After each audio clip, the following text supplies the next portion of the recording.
without realizing that you're doing it, and then you end up making messy decisions. So this is a stable decision that's being made versus small bet size where you're getting good pot odds and a later formation on a good texture. Simple as that.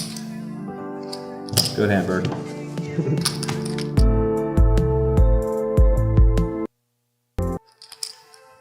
Berkey's betting pretty small, about a third of the pot. I'm going to tell you that hundreds of millions of hands of data say that that particular sizing is overbluffed in this line, in this formation, and on this particular texture. And anything else, I think, trends into the direction of projection. The reason we try to avoid projection is it's not grounded in anything usually except for how you would play the hand in a particular spot, which you then mistakenly apply to your opponent without realizing that you're doing it, and then you end up making messy decisions. So this is a stable decision that's being made versus small bet size where you're getting good pot odds and a later formation on a good texture. Simple as that. Good hand, Berkey.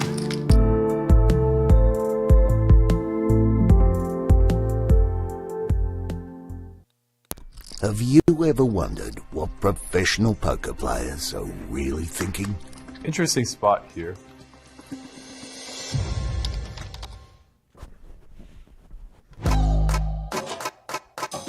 Solvers do not actually solve no limit hold'em.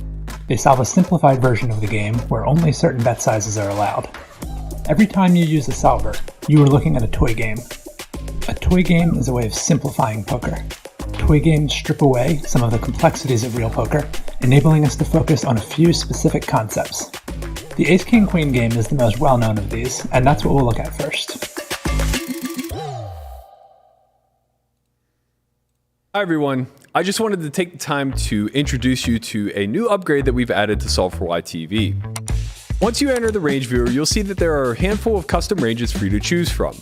Once you select an action for a specific position, what you'll see is the response range for all subsequent positions left to act. There are 3 options to toggle through in the upper right-hand corner. Verbose mode, which allows you to see the details of the range spelled out for you. Weighted mode, which allows you to see the filling of the box accordance to the frequency at which the hand candidate exists. And finally, sample mode. Sample mode is simply a randomizer to create a pure strategy out of mixed ones. Thank you all so much for being a part of this. Be sure to stay on the lookout for new courses every month, new Poker Out Loud every Monday, and new additions of ranges to this tool.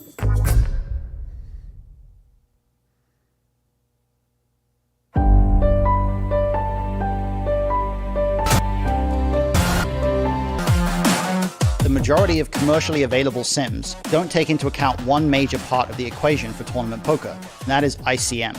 Using a software tool called Hold'em Resources Calculator, I'm going to be able to analyze a variety of tournament situations to examine the effect that ICM has on particularly pre-flop, but also to some extent post-flop ranges. Obviously, the closer we get to the end of a tournament, the more significant the variation in the value of decisions. But even in the earlier phases of an event, small fluctuations in the nature of a player's pre-flop range can greatly affect the way that certain scenarios play out across multiple streets post-flop. Solvers made me a much better player, and becoming proficient at using solvers within my own poker study has really transformed me. They're calculators that provide a mathematically based output to a specific set of inputs. The value that a solver can actually provide is directly based on your ability to understand how those inputs relate to the outputs. We can start devising tests to answer really just about any question that we have about this game. It really is a show within a show. This is a cash game. These people are going at it for real money. But then this sub layer of, and we get to know why. We do have a Poker Out Loud Academy coming up. It's gonna be a 4-day long academy, a little bit different structure than what you've seen before from us. You'll get 2 full sessions playing Poker Out Loud style format where you are asked to speak your thoughts in real time whenever it's your turn to take action.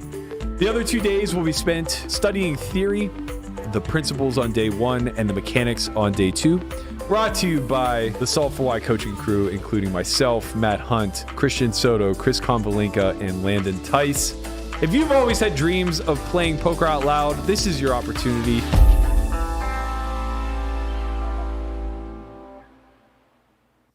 How's it going, nerds and brainiacs?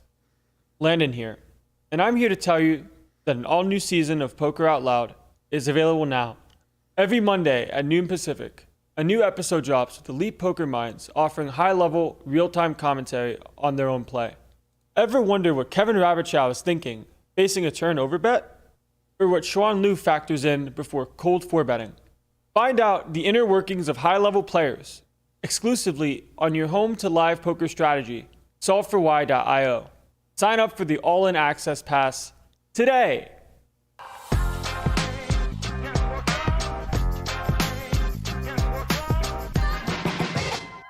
Matt Berkey is my hero and savior. With conviction. What's up, nerds and brainiacs? Welcome to another Sunday live stream.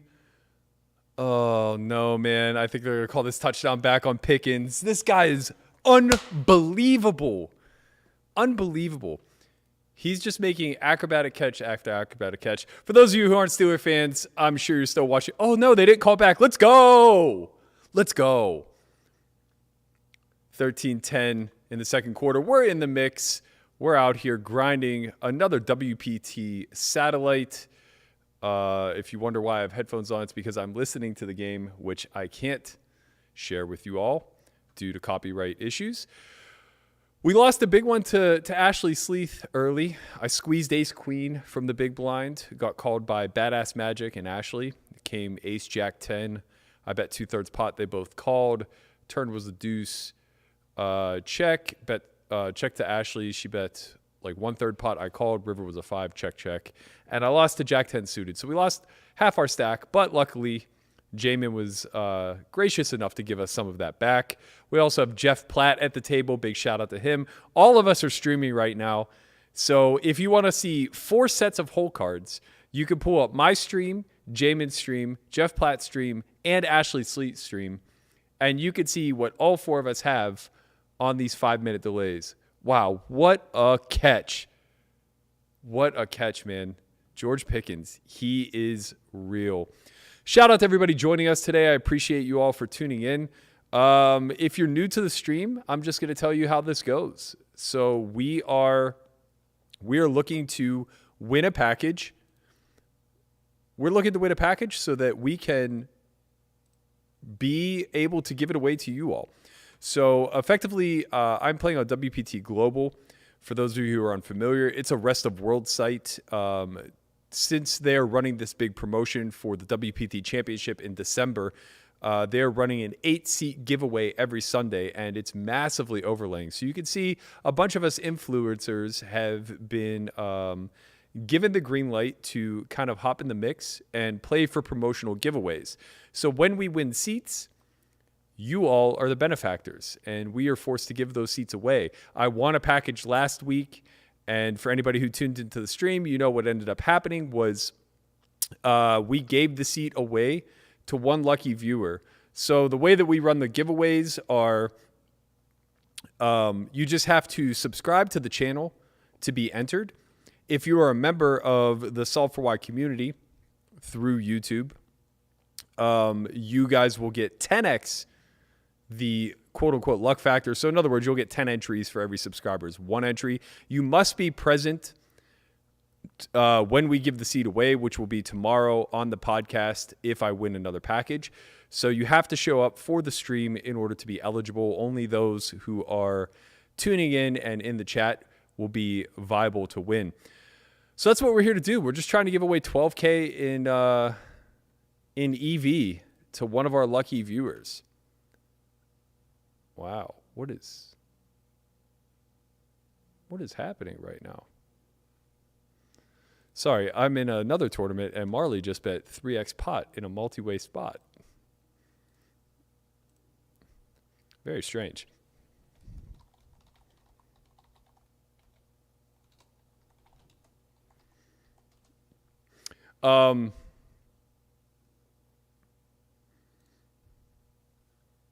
I'm so distracted right now. I got poker. I got Steelers. Let's go Steelers, man. Can we steal one today? One time? What do you guys think? I took the Steelers plus the points. For anybody who watches the Only Friends podcast, you'll know that I like the Steelers plus 7.5. That's for sure.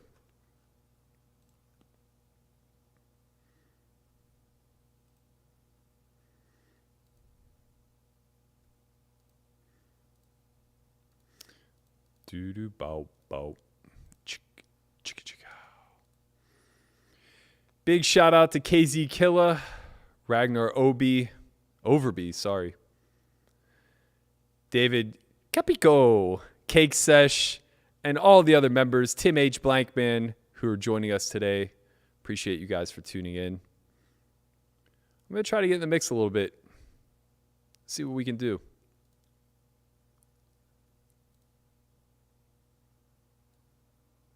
No.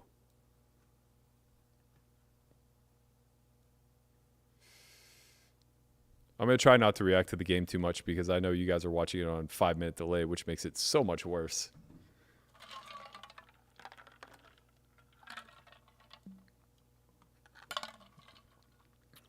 If you guys want to know how to join the Solve for Why community, just go ahead and hit hashtag membership in the chat. You can hit hashtag commands to see all of the offerings that we bring to you. For anybody who is not in the States that's interested in playing the satellite with me, you can head to WPTglobal.com and you'll find all of the information there necessary in order to register. It's a $550 buy-in, guarantee of 8 seats, so they need somewhere in the neighborhood of like 200 people. Last week, I think they got 70. Right now, there are 40 people signed up. So needless to say, massive overlay. 8-seat guarantee. Right now, they're overlaying 5.5 seats. That's pretty strong.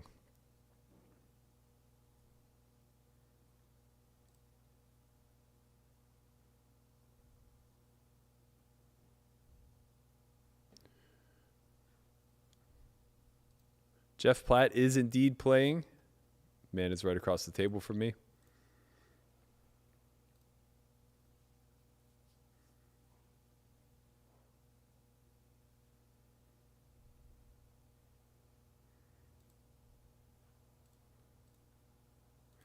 Just to let you guys know how long it's been since I've actually purchased a Steelers game jersey. I got this Ben Roethlisberger's second year in the league. So this has been through 3 Super Bowls. What was that, 2006, I guess? Something along those lines. I don't know that I have it in me to buy another one. I looked in my closet today. My 3 jerseys are Hines Ward, Jerome Bettis, Ben Roethlisberger. I had a Troy Polamalu somewhere and maybe a Joey Porter, but I just remember them being way too big for me, and I don't know what happened to them. They didn't make it to the move.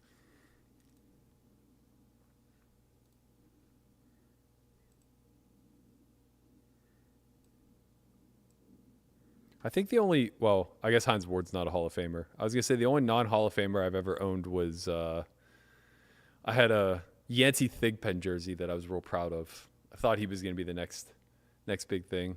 Oh, I had a Cordell jersey too, man. I loved Cordell Stewart. I really thought that he was it. Ross Mayberry says, hey, Matt, what are the cash games like on WPT Global? I'm not sure. We're not able to play anything for real money. We're only allowed to play this promotional stuff. So I don't really know. Rumor is they're quite soft, though. The site itself is new, so you know how it goes with new sites.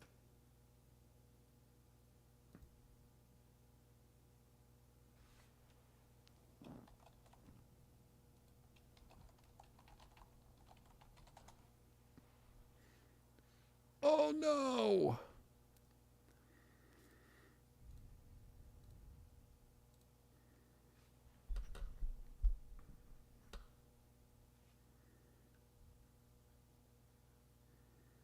Yo, have you guys seen this image floating around the internet of Rip and Robbie at the Raiders game? What the fuck is going on, guys?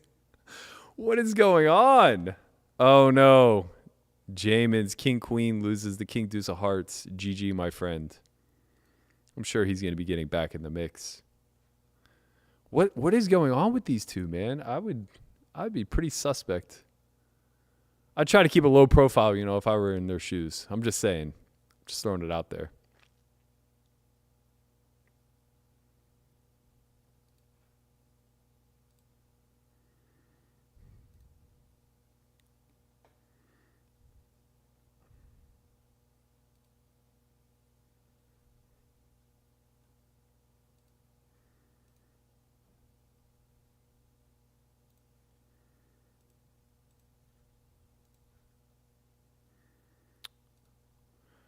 We're going to play pretty aggro. We have the ability to fire some bullets in this thing, so I'm going to try to steal as many pots as I can.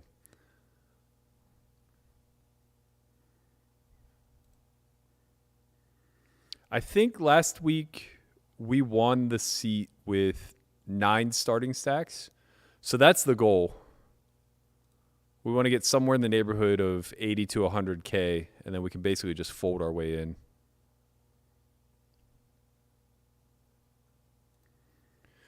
Shout out to Guy from Montana and Vito. What's good, guys? Kevin Christopher's up here. He says, how many bullets are you willing to fire? I will fire as many as they allow me to, man. The overlay is massive. Basically, with the overlay being as much as it is, you can fire 4 shells and still break even.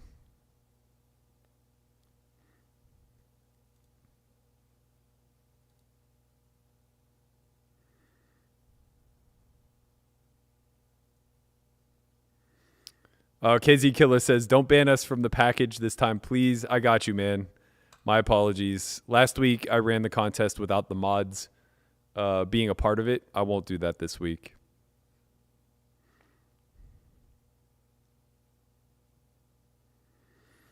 Jim Marshall says, are you in favor of owners and staff playing online in streams at Hustler, Bike, and elsewhere? Same issue, conflict of interest. Matt could be like the Bike and give prizes to friends.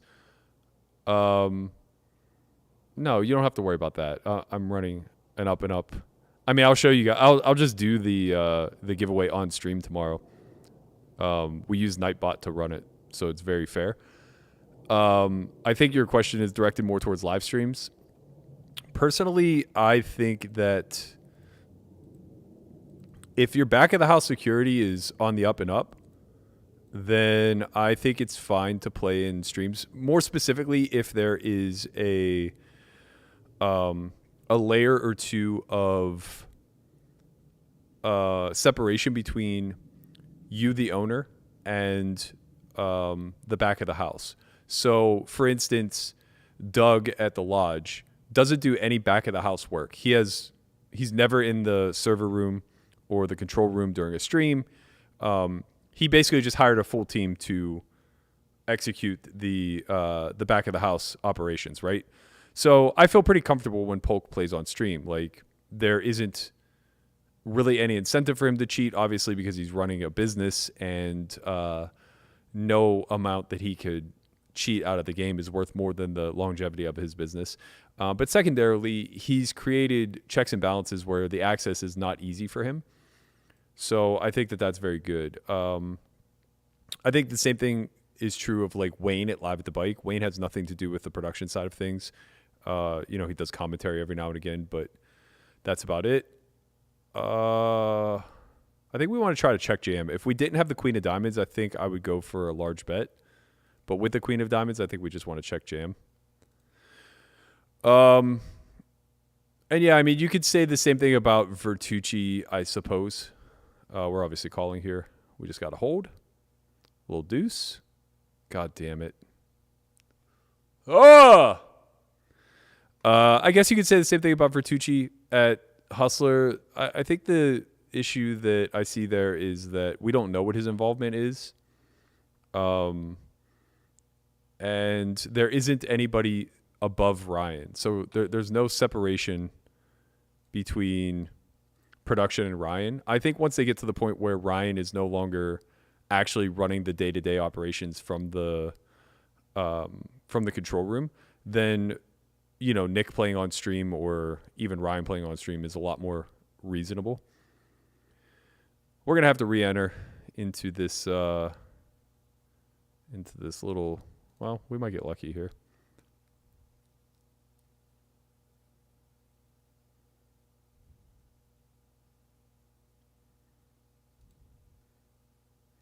We did not. Let's buy in. We're back. All right, now we have Rampage. And only Rampage. I don't recognize anybody else. Brutal to see the queens fall like that. Very brutal.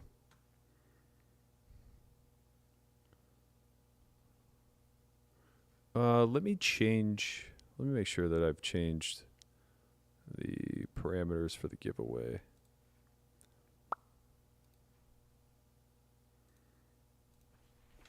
Oops.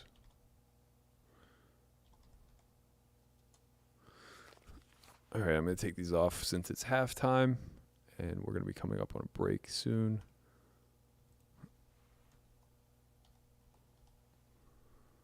Giveaway. Let's see. Okay, I need to change this. Sorry, guys.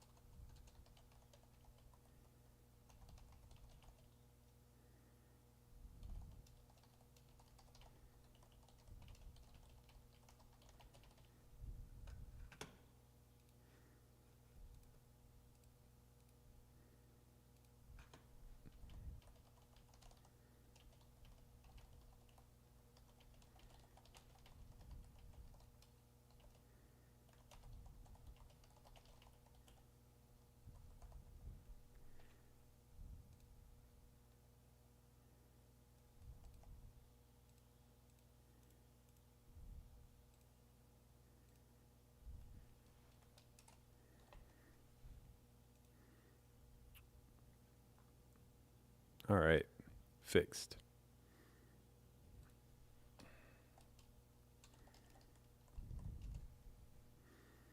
Ban the mods.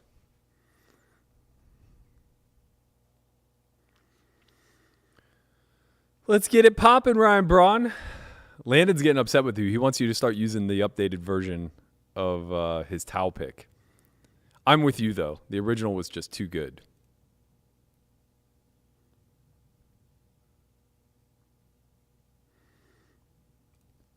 Eric says, we need an OnlyFriends pod on EQ. I suffer. I'm aware that I have low EQ, but I feel like it's a choice. I enjoy Logic. Okay, so there's a fair amount I can touch on there. EQ and Logic don't necessarily, they're not necessarily at odds with one another. EQ is just another variable to add into the logical framework. So in other words, Logic obviously is black and white. It's a bunch of if-then statements. You can run through logic tables, but life is too messy and too variable to actually distill things down to such a black and white factor. Let's see, 50 bigs effective here. We could probably just jam. Yeah, I think we can just jam.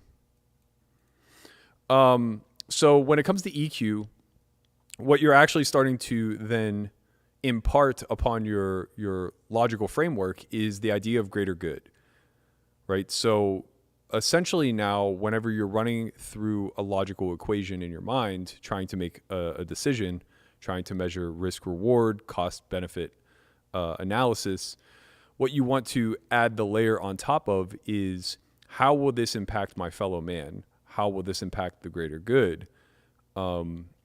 Essentially, am I considerate of someone or some entity outside of myself? And leading with that layer of selflessness, or maybe not even selflessness, but reducing that level of selfishness, right? Because logic is very selfish in nature. Not in theory, but in practice, because we're human and we're biased and we're flawed. So when we run our thoughts through a logical framework, we do it through the rationalization of what benefits us the most, right? That's why the free market tends to break down a little bit without some sort of oversight or regulations, because rational actors become very irrational in means of gaming the system for their own benefits. So EQ is really just the idea of having compassion, empathy, thoughtfulness, mindfulness of your fellow man. And it doesn't need to be specific to another individual. It doesn't need to be specific to even a group of individuals. It just needs to be generalized of walking a mile in a hypothetical person's shoes, right? Whenever you're able to add that layer to this logical framework, what you'll understand is that logic, as we understand it, tends to break down. The simple or the most common example is if your significant other were in a burning building and there were 100 strangers in the neighboring burning building, and you could either save the 100 strangers or your significant other, what would you choose? Well, logic dictates you choose the 100, right?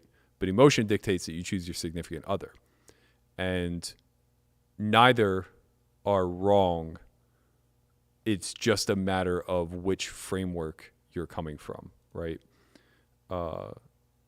So both are sort of a rationalization one way or the other.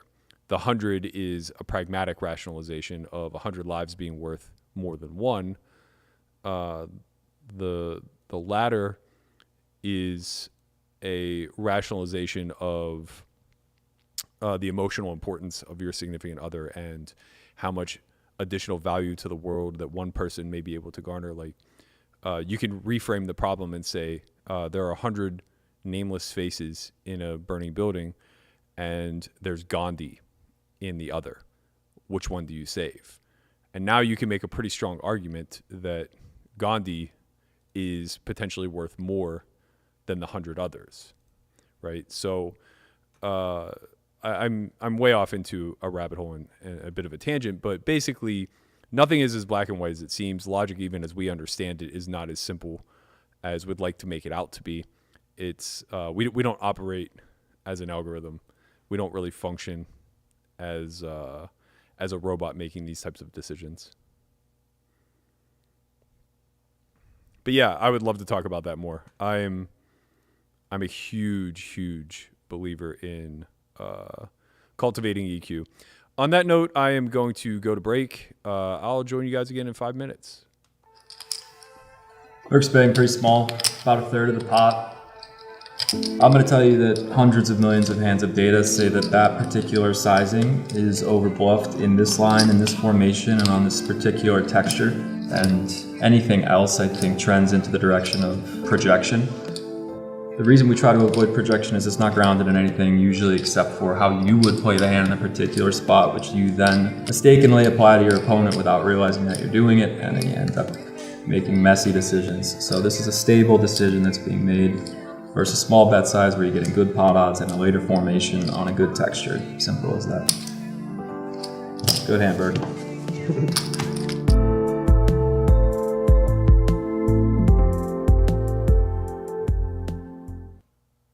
Have you ever wondered what professional poker players are really thinking? Interesting spot here.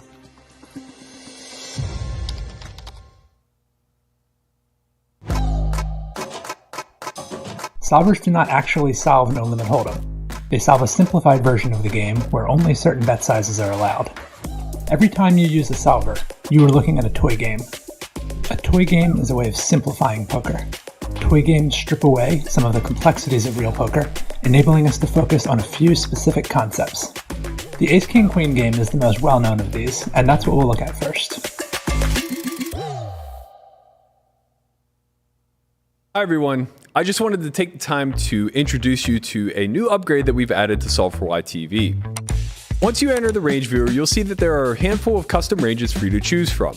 Once you select an action for a specific position, what you'll see is the response range for all subsequent positions left to act. There are 3 options to toggle through in the upper right-hand corner. Verbose mode, which allows you to see the details of the range spelled out for you. Weighted mode, which allows you to see the filling of the box accordance to the frequency at which the hand candidate exists. And finally, sample mode. Sample mode is simply a randomizer to create a pure strategy out of mixed ones. Thank you all so much for being a part of this. Be sure to stay on the lookout for new courses every month, new Poker Out Loud every Monday, and new additions of ranges to this tool.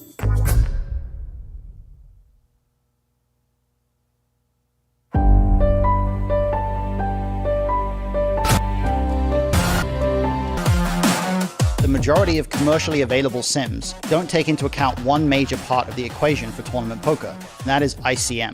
Using a software tool called Hold'em Resources Calculator, I'm going to be able to analyze a variety of tournament situations to examine the effect that ICM has on particularly pre-flop, but also to some extent post-flop ranges. Obviously, the closer we get to the end of a tournament, the more significant the variation in the value of decisions.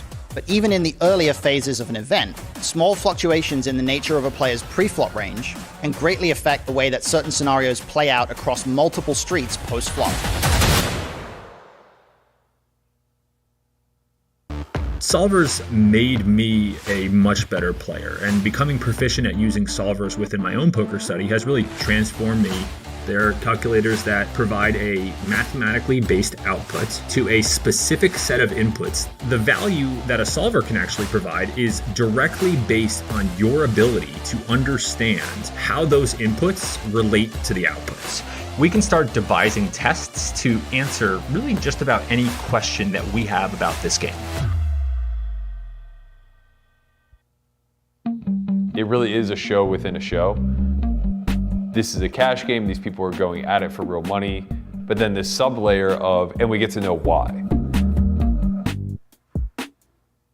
We do have a Poker Out Loud Academy coming up. It's gonna be a 4-day long academy, a little bit different structure than what you've seen before from us. You'll get 2 full sessions playing Poker Out Loud style format where you are asked to speak your thoughts in real time whenever it's your turn to take action. The other 2 days will be spent studying theory, the principles on day 1 and the mechanics on day 2. Brought to you by the Solve for Why coaching crew, including myself, Matt Hunt, Christian Soto, Chris Convalinka, and Landon Tice. If you've always had dreams of playing Poker Out Loud, this is your opportunity.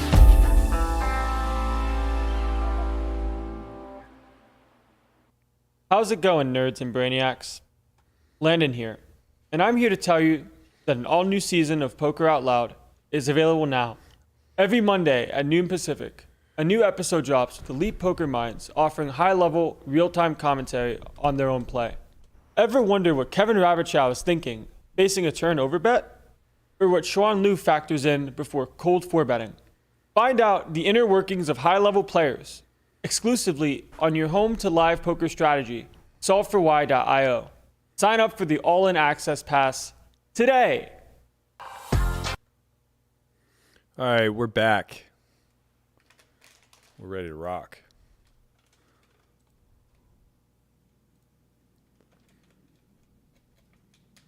Dan K says, Berkey, you watching the Steeler game, or is that too much with the chat and poker? Bro, I got it up. I would miss this stream before I would miss the Steeler game. I'll tell you that right now.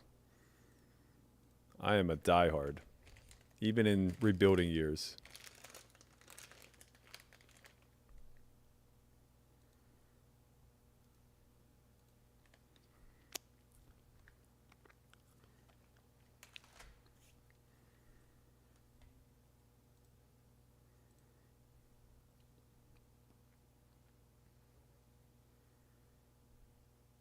Eric Comp says, Burke, would you say that the drop-off in your poker game invites is due to your low EQ? No, quite the opposite. I think that I got an invite for the better part of 10 years because I have very high EQ.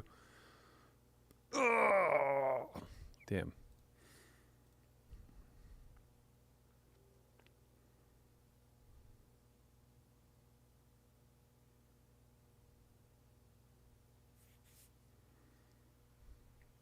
What up, Derek Daddio? What's good, my man?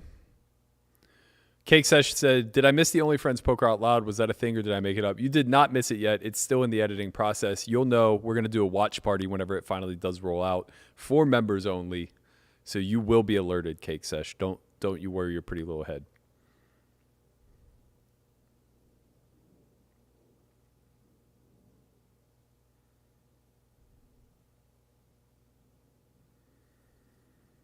Alien Poker says, lots of game theory involves preferences, not just cold logic. I'm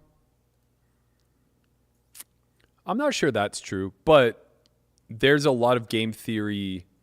There's a lot of so if you study behavioral game theory at all, it's rather fascinating because it basically assumes trust. So it looks at the model of game theory and says, how does the equilibrium shift if we can assume if we can assume trust, right? So, for instance, the prisoner dilemma is the most common toy game that we utilize to exemplify game theory, right?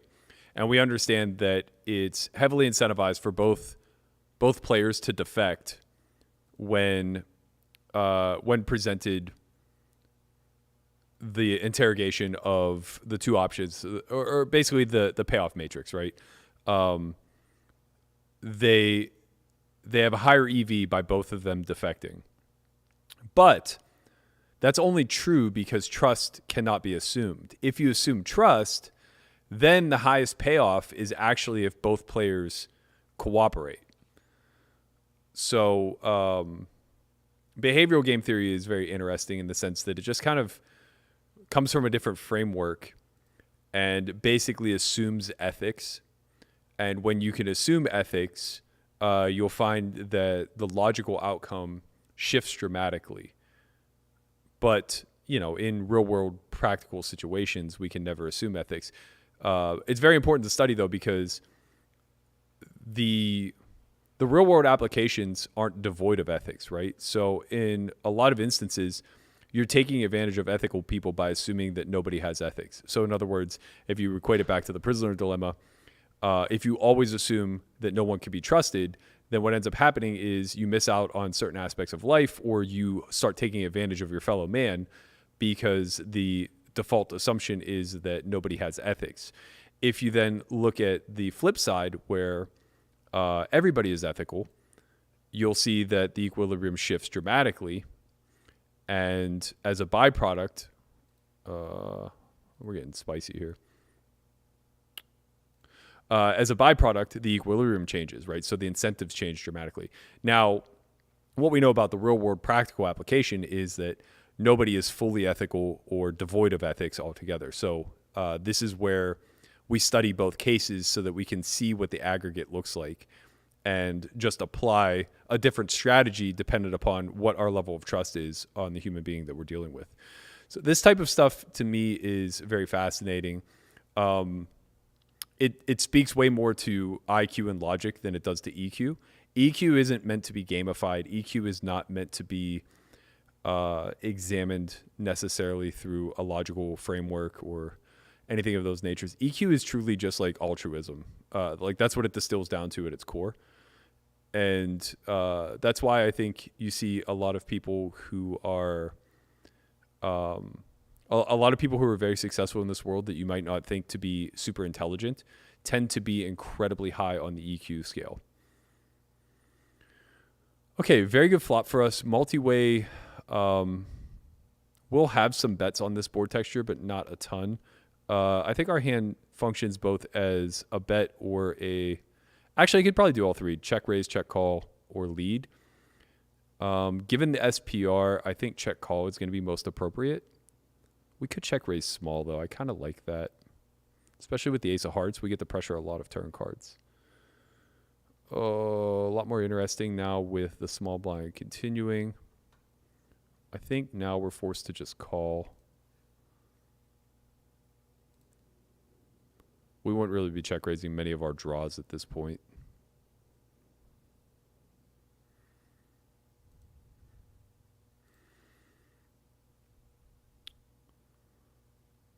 We should only really see a king and bluffs bet here. Since we block the bluffs, we'll see a lot of checking. Double paired board, having the ace of hearts doesn't really afford us a bluff now. A queen's not going to fold. It's going to be very difficult to make a queen indifferent. And we just run into a full house enough of the time between the two ranges.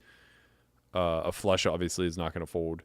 So like to make a queen indifferent, I think we have to pot. And at that point, a flush just calls. A 7 obviously not going anywhere. We were just never going to win that pot, barring making our hand.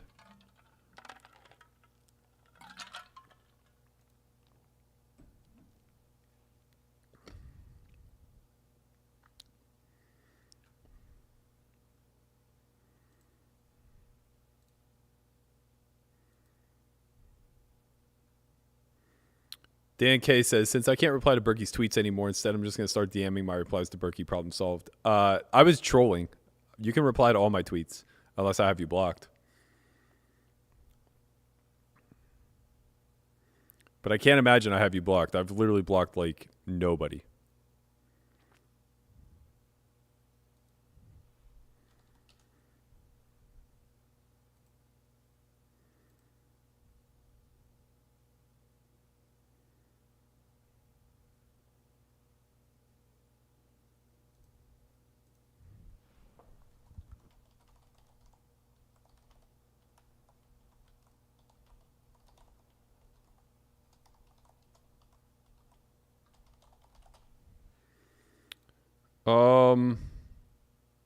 I think we just jam. He's short.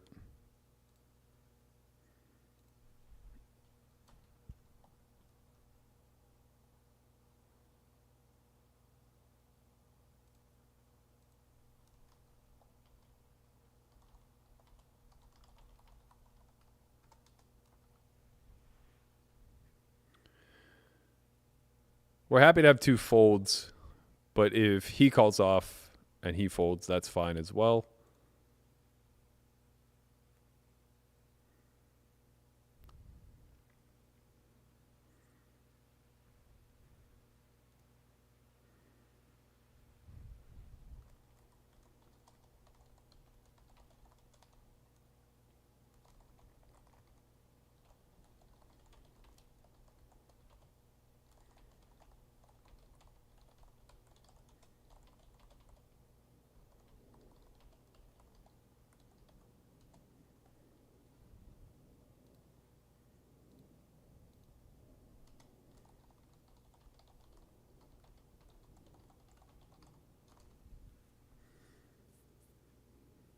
Oh, yeah.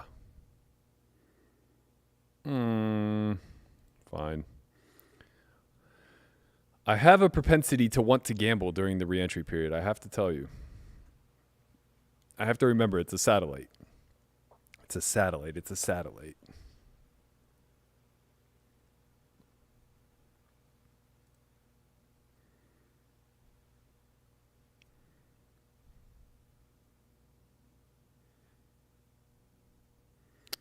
Not a great flop for us. Since we do have the 6 of diamonds, there isn't much of a need to bet. We could bet one big blind here and deny some equity, but he just has so many continues here that we're just naturally going to check back.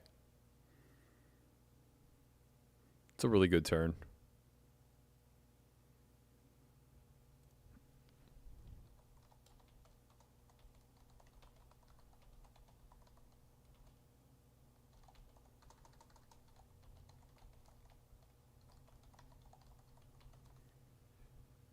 We have a call.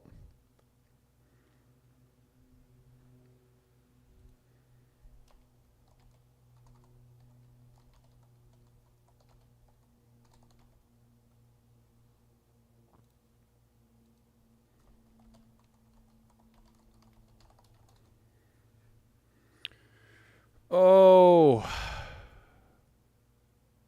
this is a good bet. This is a good bet. I think we're just going to have to fold this one. We're going to let her go.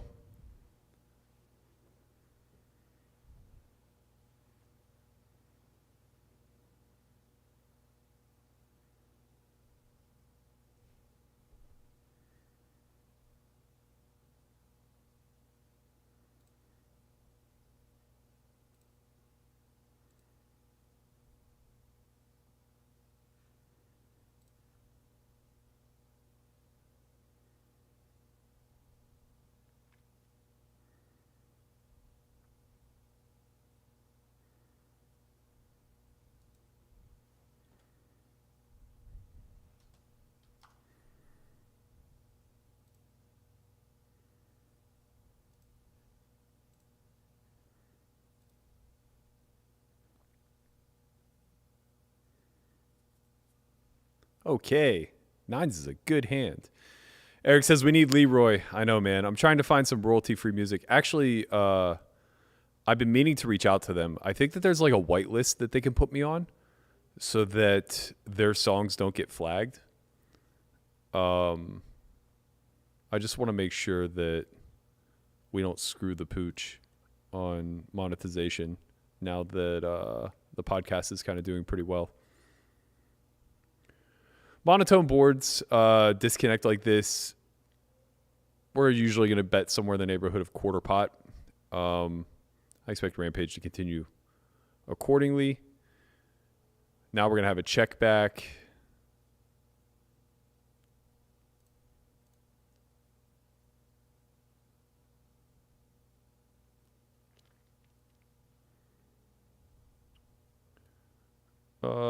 Joker Jake, what are you asking?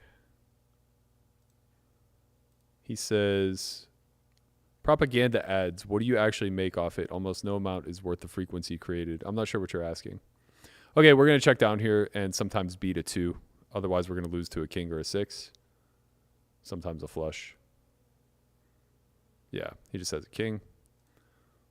Nice check jam hand for him.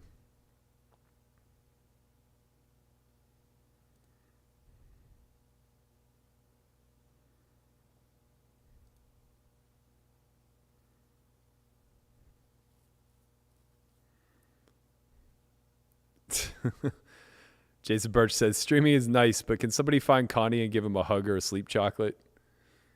Don't worry, he's going to be back here tomorrow in this seat, hosting the show, per usual. Tim Sullivan says, Berkey, quote unquote, nobody is completely devoid of ethics. Really? I mean, I don't think you know what completely devoid of would register as. Like, I think we'd be talking about a level of sociopathic or psychopathic even to the level of Jeffrey Dahmer. Maybe even worse. Like, you could maybe even make an argument that he had some ethics. I doubt it. I don't know enough about his case, but my whole point is, obviously I'm arguing semantics at this point. I get your point and you're right. There are some terrible, terrible, terrible people in this world. But usually, even if you look at the way that they treat their close relatives and family and friends and things of that nature, you'll find that they are considerate to some degree. So, like, they're not a 0 on the EQ scale. They're just low. But yeah, you're right. I should say it with a caveat of barring being some sort of sociopath.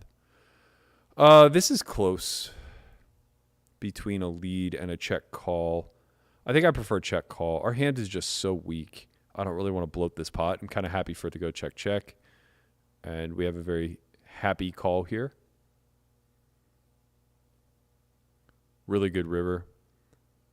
No real reason to block. We don't really get value from, I mean, I guess worse 10x, like 10-9, 10-8. Half pot, we're going to run into a straight and a flush some of the time. Otherwise, we're probably just going to win. And yeah, we win. Wow, that's way, way, way, way too thin. Jesus, I wasn't sure if he'd bet a worse 10. Pretty wild.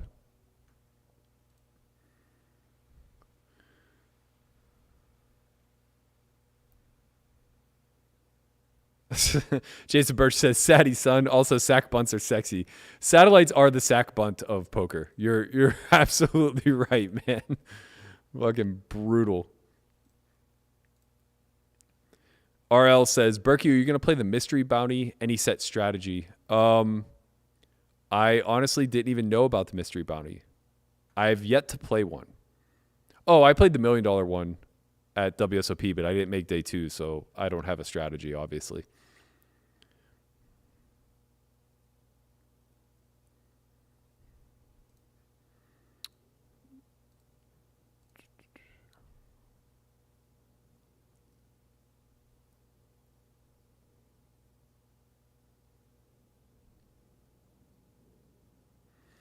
Yeah, just so you guys are aware, I only made one tweet unable to be replied to, and it's because I was trolling everybody else who was making this their new norm.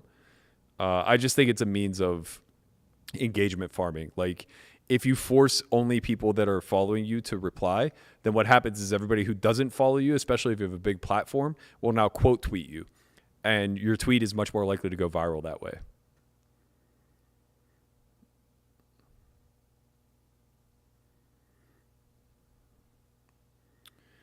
Anna VB says, hi, Matt. I'm a mixed game player mostly. Can you discuss the standard deviation, like the swinginess in No Limit Hold'em versus PLO versus, say, Omaha 8 or better? I'm very unfamiliar with Omaha 8 or better, but since it's a split pot game, I would imagine it actually has the lowest variance of the three. Standard deviations for No Limit Hold'em. Usually you can expect, man, it's been a while since I used Prime Dope. If you check out primedope.com, it's a variance calculator and a risk of ruin calculator that should be able to answer your question better than I personally can. I can generally answer it. PLO is going to be the swingiest of the three, followed by most likely No Limit Hold'em, followed by Omaha 8 or better. And it also is very dependent upon your win rate, right? The higher your win rate, the lower your overall variance. That's why live is kind of a unique beast. Because the volume is low, the variance is high. But because everybody's so bad, the win rates are also incredibly high, which means that you can literally go your whole career without ever having a losing year.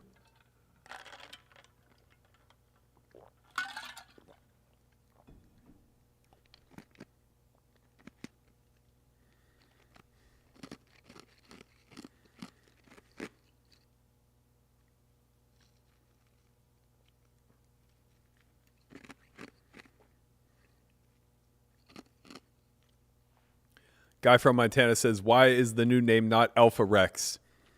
I loved Alpha Rex, man. I like that name. I don't know. I think part of it is that if we get outside of poker, we need to come up with a name that transcends. Steelers are in a tough spot. 4th and 1 from midfield. I hope they're going for it.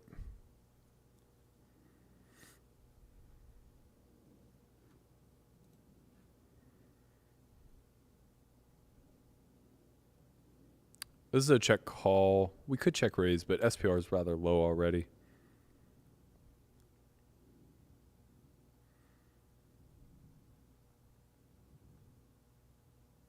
Oh, sorry. They were on their own end. Okay. Yeah, it's a clear punt spot. Maybe not clear. Pretty easy check call here for us. Gin turn card. We are very likely to just be check jamming at this point.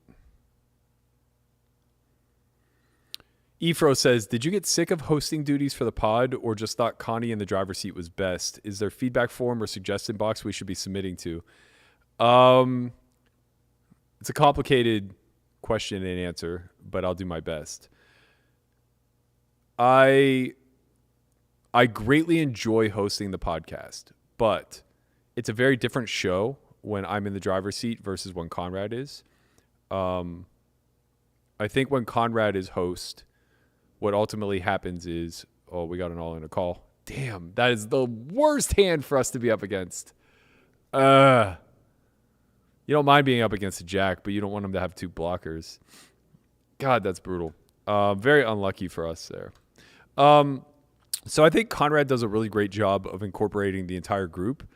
And after the Robbie, Rip, Hustler live stuff, I think the entire group just was like fatigued hearing my voice and hearing my take and my stance on so many industry leading things.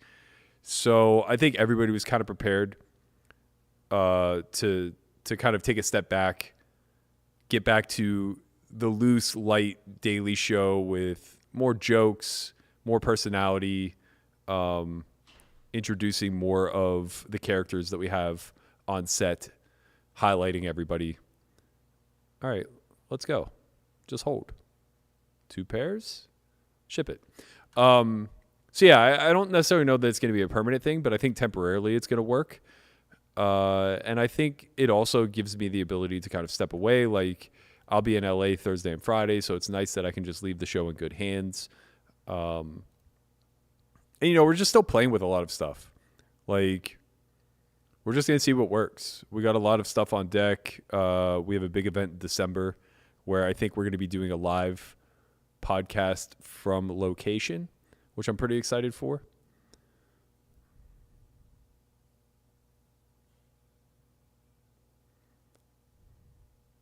But yeah, if you want to give feedback, I would say Twitter is probably the best place.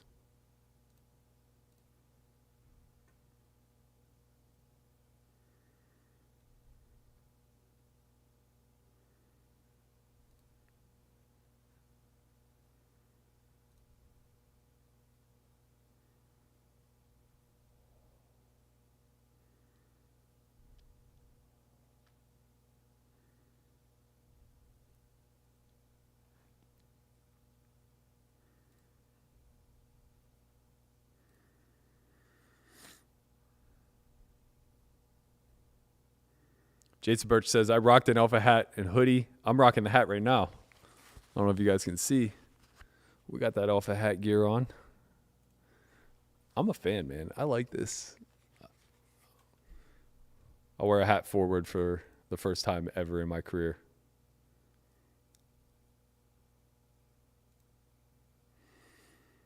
Ugh. Too cheap to fold. 2 overs and a backdoor. Boo. Boo this man.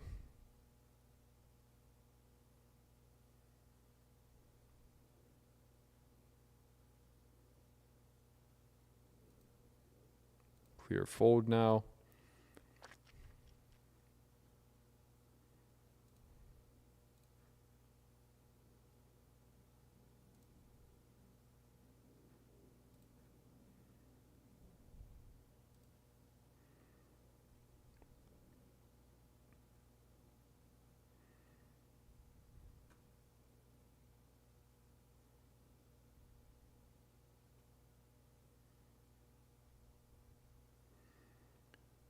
Sam Edelston says, how much would you expect the top 5-5-10 PLO reg to win? I assume you're talking about live? I can't even begin to guess. Live, I think win rates are, I think that they could probably be as high as 10 big blinds per hour, maybe 15 big blinds per hour. And that probably equates to somewhere in the neighborhood of like 30 or 40 big blinds per 100. So definitely a lot of room for higher win rates in the live venue, especially in a game like PLO that has pretty high variance.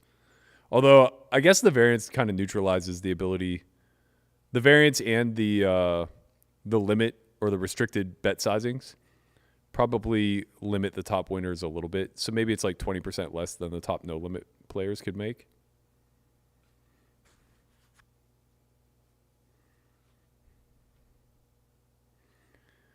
Marco says, geesh, chewing ice cubes. That too is a sign of sociopathy, sir. That's not true. It's a sign of sexual frustration. Come on, man. Get it right.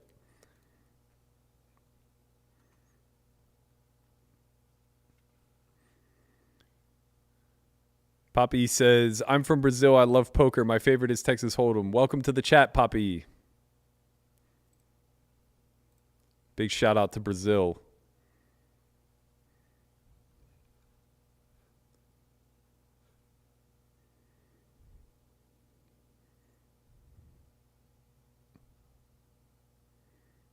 Man, the Steeler game got me on edge.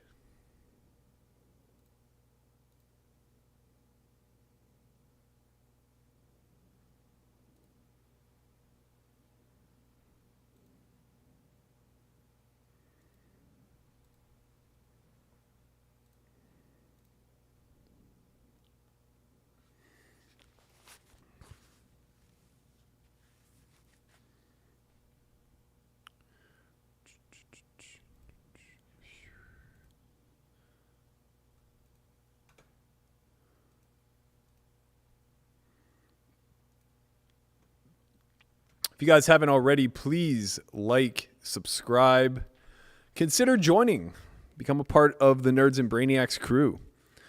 There's some perks to joining. You get these fun emotes like the LMA 9s, the Let's Get It Poppins. Get those up in the chat for all the members. You also get, okay, this is just a jam for us. You also get early access to some uploads. We are going to be coming out with the Poker Out Loud Only Friends edition. Man, oh man. We're not running great today.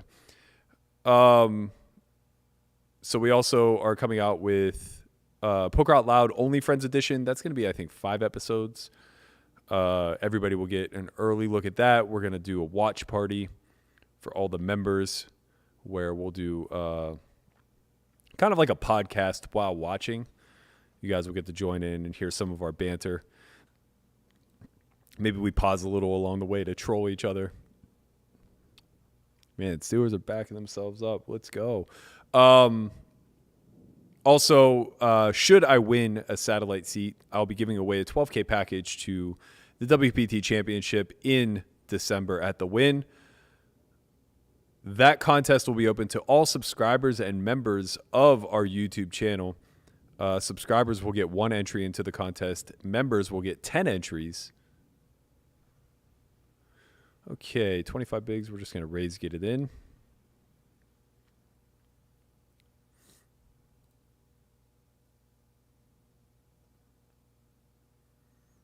This Jalen Warren's nice, man. He's a nice change of pace.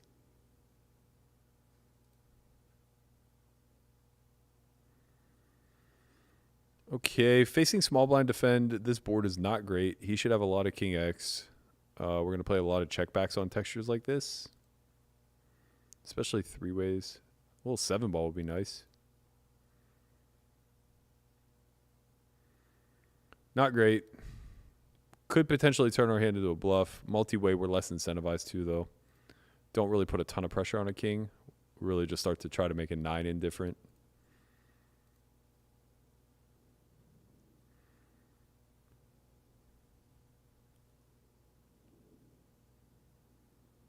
Thank you, Ryan Braun. He says, the podcast is just so good. I always look forward to it, and I'm bummed on the weekends. Well, at least I can get you a Sunday stream. Dan K says, Berkey, did you ever wear your hat backwards during baseball practice? All the time. My coach was actually pretty cool about it. Dead. We were dead. Joe Geegan says, how much is the buy-in for these? $550. Guarantee of 8 seats. Right now, there are 61 entries, so they are massively overlaying.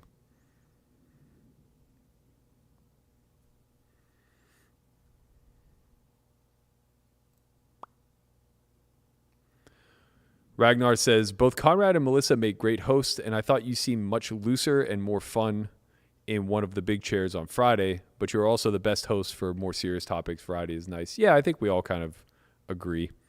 Time and a place for everybody.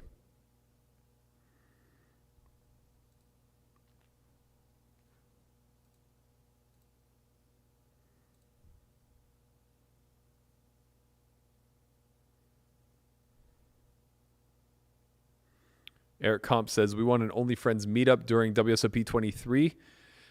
Maybe, man. I'll talk to the powers that be and see if we can maybe do the podcast from the Horseshoe.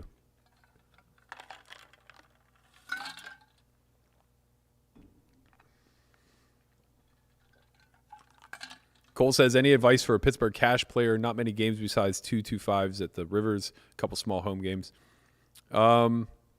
I'm sure you know Jack Schauenbacher. He runs a bigger PLO game that you could probably play if you wanted to. Evan says, how long do deposits usually take? I just made one, taking its sweet time, though. I'm not sure. I haven't had the deposit, but hopefully soon. I'd love to see you get in here.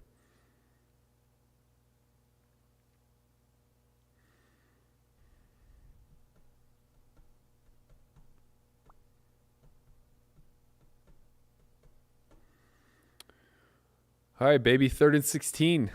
Let's get lucky. They're at midfield. If they can cut this in half, I think they have to go for it on 4th, down by a score.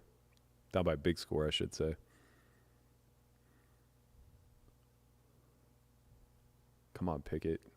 This isn't going to do it. That's not going to cut it. Got to hang in there, young man. Zach says, any of you guys coming out to LA for the Commerce Games next month? What's going on next month? I didn't know anything about it. I'll be at the bike, as I usually am.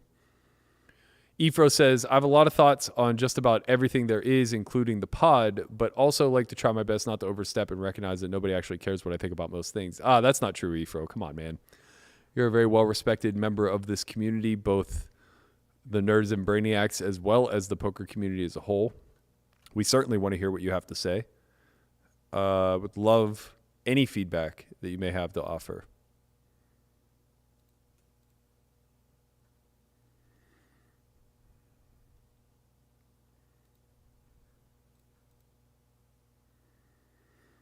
Man, the Steelers are going to lose this game because they dropped 3 interceptions. It's going to be brutal.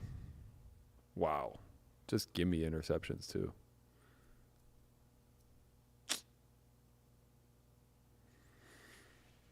They pick all of those off, it's going to be like week 1.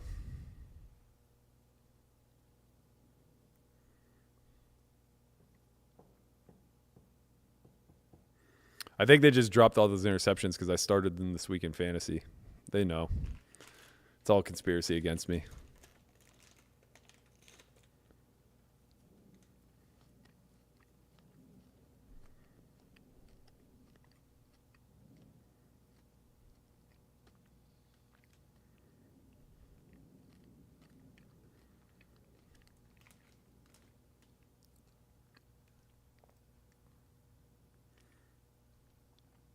Ooh. These spots are annoying.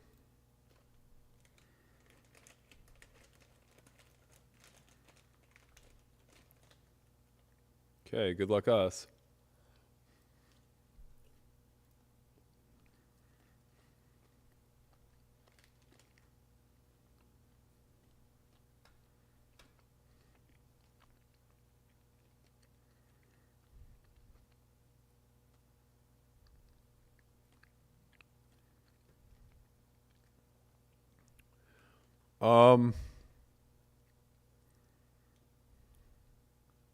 I think we just play. No. 3 ways I think we have to jam. We can get called by worse, too. You can just have like 9-10 or clubs. Won't be a big favorite, obviously, but. Oh, wow, man. Tua is just begging for another concussion. What is wrong with this guy? Let's go.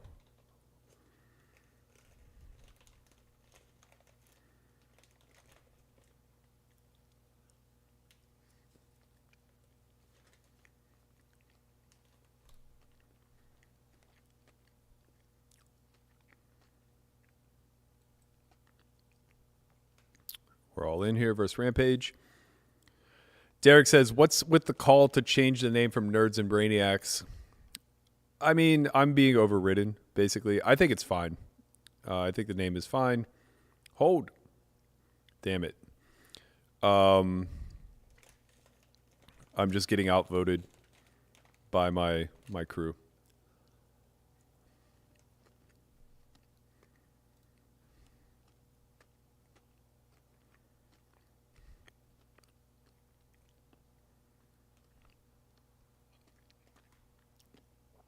Colorado Kid says, can you play WPT Global in certain states in the U.S.? No, you cannot. Not good enough. Oh, man. Ryan Braun says, yeah, this is great, Berkey. I started watching you play on stream all through COVID. Huge boredom killer. Glad you're grinding it out on stream again. Happy to be here, man. We got to go with this. 3 big blinds.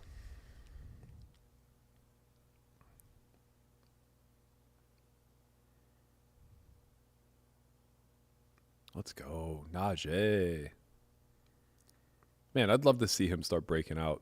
He's such a good fucking back. 5? 6? 5. That works.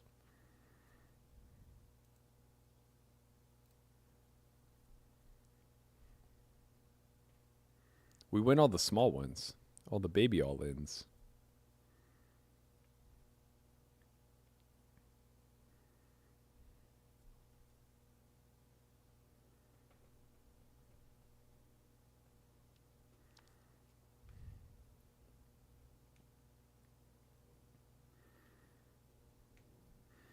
Poker News says, what's the role here? Do you have to give your seat away if you win it? Yes, I do. That's correct.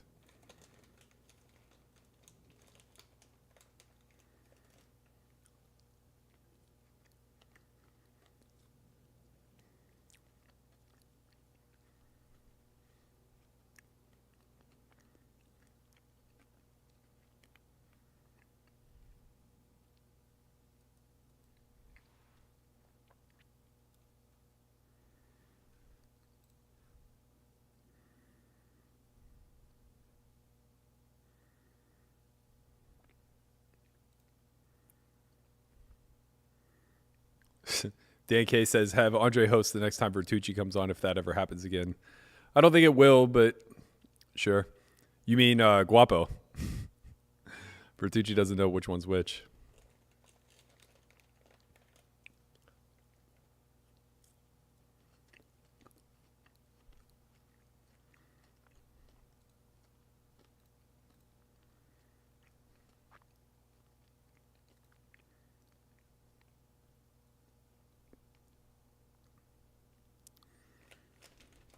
Matthew Patton says, can't believe Landon went, let's get it poppin' and had a glass of wine. Oh, sorry, went dark side and had a glass of wine. He didn't. It was just staged.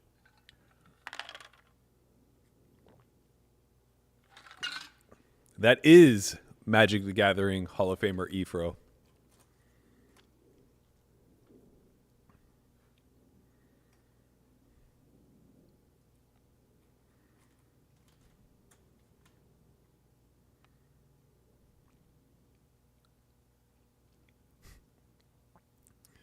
I love that Farang Love knew that the Ben Roethlisberger I love yous were coming out.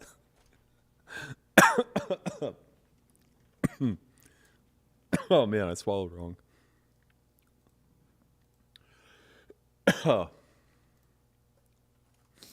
Make a pair. Or make trips. That'll work.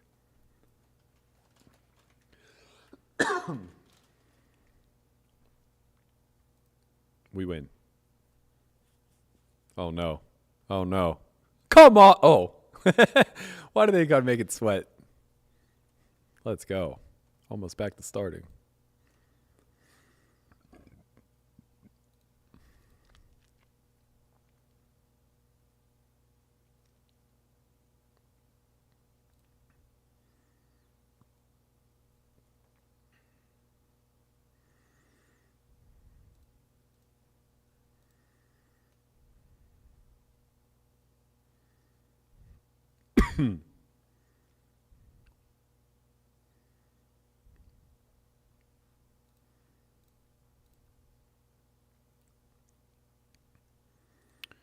Let's see. How much longer is re-entry open?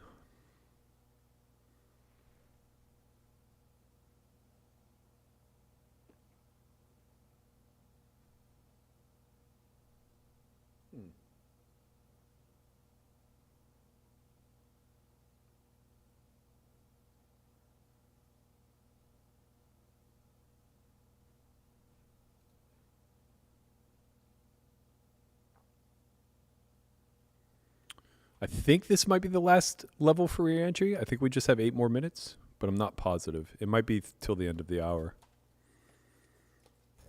Probably going to end up finding out the hard way.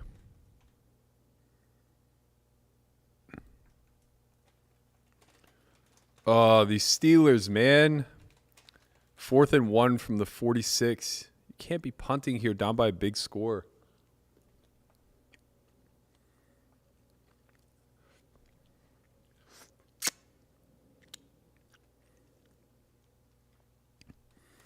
Like when you're down by 6, it can't be a field position game, right? Like you just have to start putting points on the board.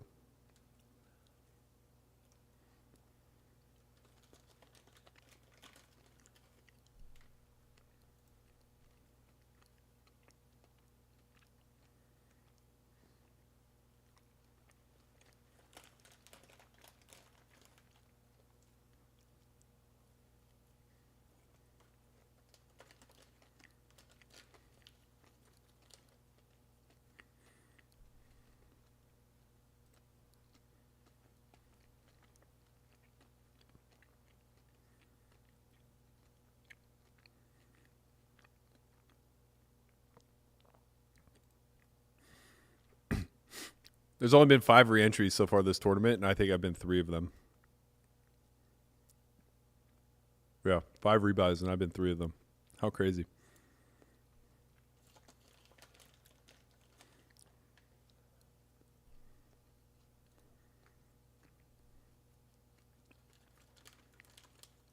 This is dangerous.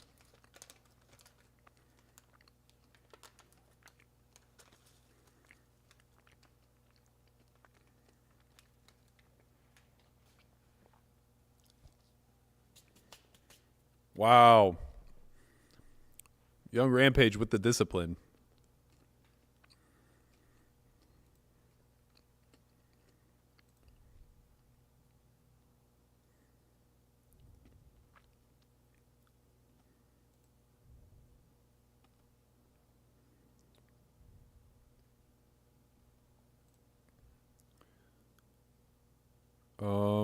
We just jam.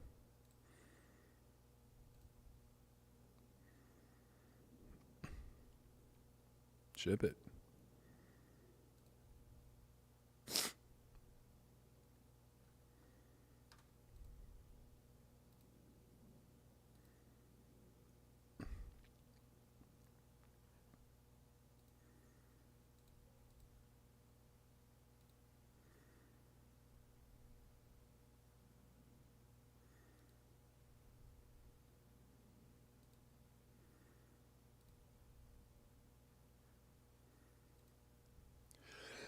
Oh, man.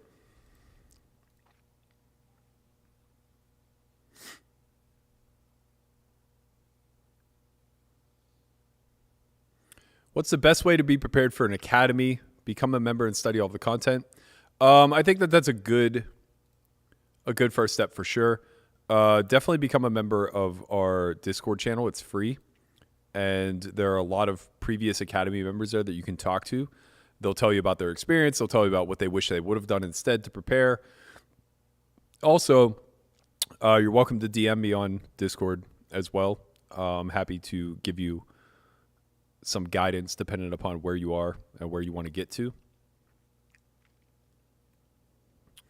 For anybody who is interested in doing a Poker Out Loud Academy, our next one is going to be February 2nd to the 5th. That is 4 days. 2 days we do full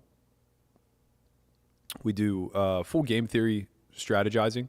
So we basically teach you how to develop a strategy from the bottom up, using a logical framework to make decisions in game.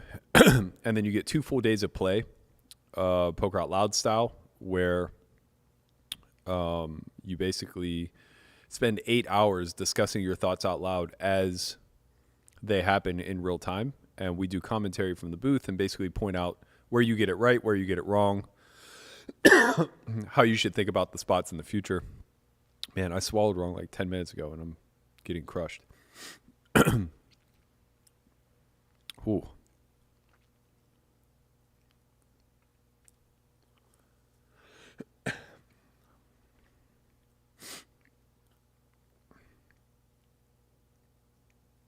Eric Hump says, why does WPT utilize resources to target a U.S. market that cannot participate? Because you guys can all participate in the actual championship, and the majority of the field will be Americans. So it's just good for them that if they're going to overlay anyway, that those seats get given away to American players. Steelers get off the field again, man. Okay, maybe Tomlin knows something I don't. Defense is playing fucking good.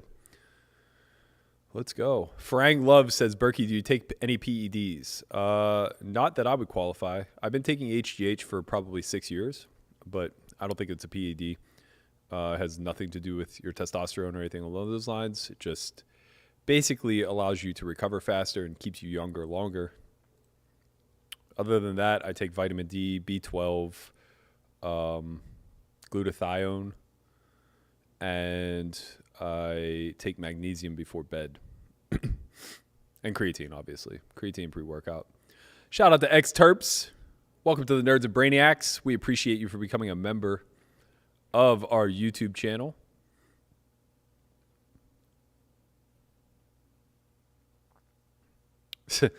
Matthew said, big word guy couldn't see where it said late reg 2752. I'm getting old, man. I didn't see any of that nonsense. Where's it say it at? 2752. I'm looking. Oh, right here. Oh, 21 more minutes. Okay. Oh, we can rock and fire, baby. I'm on unlimited bullets. Let's go. I'll hit that guarantee myself.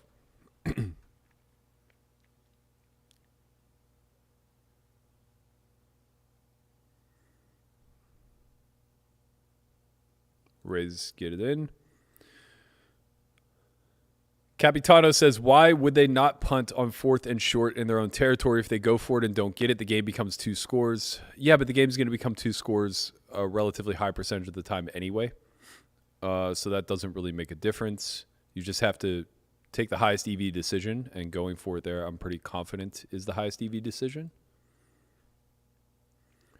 But sometimes they get lucky, like they did in this particular instance. And now they have the ball back without having given up a score. Let's hope for the best. We just have always king, and ramp hunts has none. So we're going to half pot this.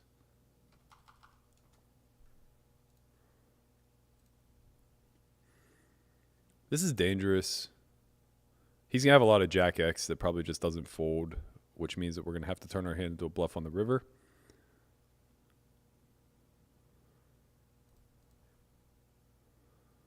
So yeah, we're going for it here. We just have to hope that he doesn't have a 10. I think some of his queens fold. since we do have ace king in full.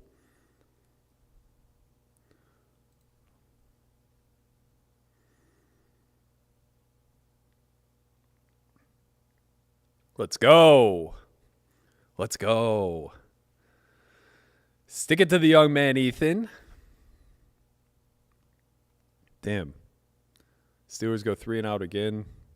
This is why you go for it, by the way. So there's no guarantee that your next possession is going to work out any better.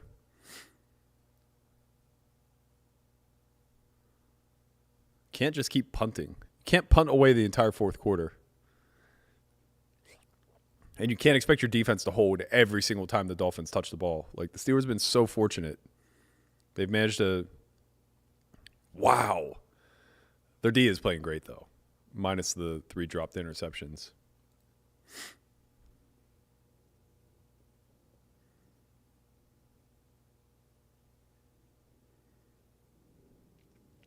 Tim Sullivan says, why don't others see the value in the reentry? My best guess is that they just are probably short-rolled. A lot of people are probably taking a shot here.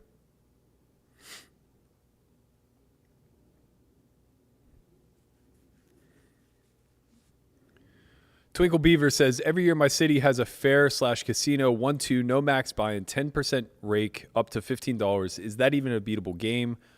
I'm imagining the game would be soft, but I still passed. If the game is soft enough and people are sitting deep enough, it's not only beatable, but you probably have a very large win rate. Well, maybe, I don't know what your ability is, but a very good professional will have a very large win rate. Like, it's very conceivable to just be winning something in the neighborhood of like 50 or 60 big blinds per 100 whenever people are sitting like 1,000 or 2,000 effective in a 1-2 game that is uncapped and playing large. But if the game is playing shallow, the rake is that high, and your skill isn't that great, then no way it's beatable. Steve Letman says, Matt, what are you currently reading? Just finished Thinking Fast and Slow by Dan Kahneman and could use a recommendation. Perfect. I'm actually reading a book that was created off of Thinking Fast and Slow. It's by Michael Lewis, and it's called The Undoing Project. So it's actually about the creators, Daniel Kahneman and why can't I ever remember the other guy's name? I want to say it's Amos, but it's not. Anyway, it's about their collaborative efforts to create Thinking Fast and Slow and how unique of a process and how like lucky it was for them to even come together. I'm about a 10th of the way through so far, and it's fascinating. Michael Lewis, I think, just has like one of the best writing styles of any nonfiction author that I've come across. I find him to be quite fascinating. I just finished Moneyball for the second time. Can't recommend that book enough. If you're a stat nerd or you enjoy game theory and models, things of that nature, it's just a remarkable read. And he tells it in such a like romantic type of like he has like such a romantic type of writing style, especially when it comes to baseball, that anybody who has any interest in stats or baseball or both will just fall in love with that type of book.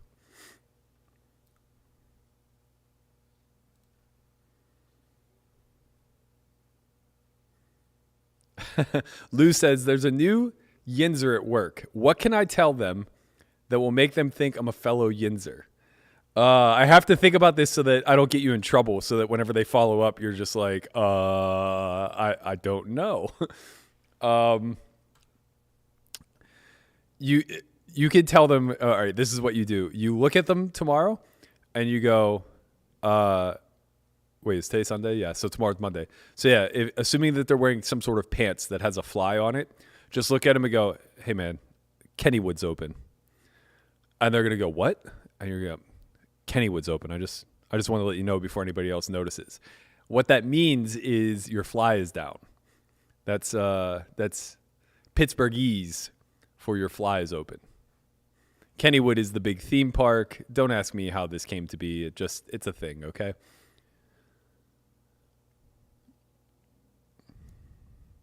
You can also turn all of your OWs into AHs. So instead of saying down, we say Dan. D-A-U-H-N. Down. Tan.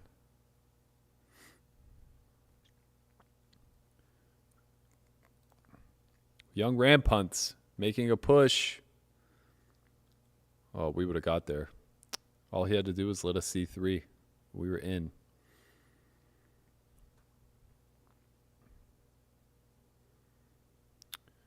Dan says, are you actually free rolled for unlimited bullets? Is anything stopping you from ripping it blind every hand to up the prize pool? I am. I guess what's stopping me is that's just like not good poker.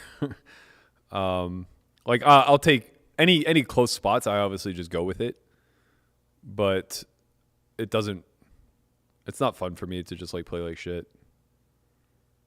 Like this is an obvious jam.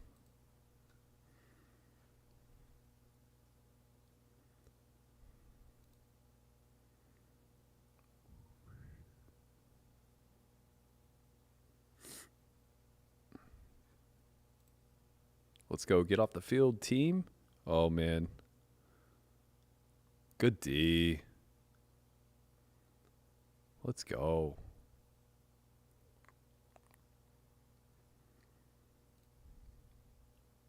Rampage is also an ambassador. He is currently streaming as well. If you want to check out his YouTube channel, head over to Rampage Poker.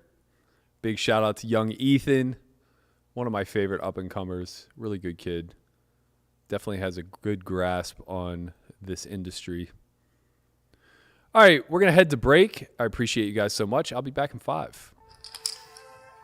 We're betting pretty small, about a third of the pot. I'm going to tell you that hundreds of millions of hands of data say that that particular sizing is overbluffed in this line, in this formation, and on this particular texture. And anything else, I think, trends into the direction of projection.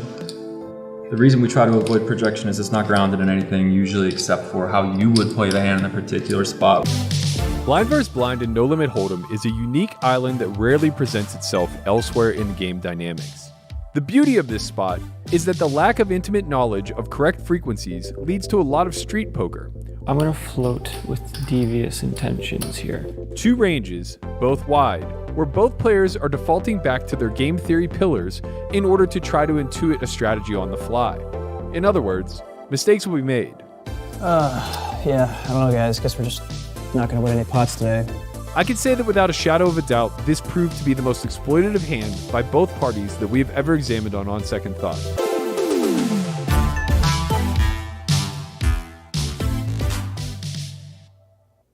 Solvers made me a much better player, and becoming proficient at using solvers within my own poker study has really transformed me.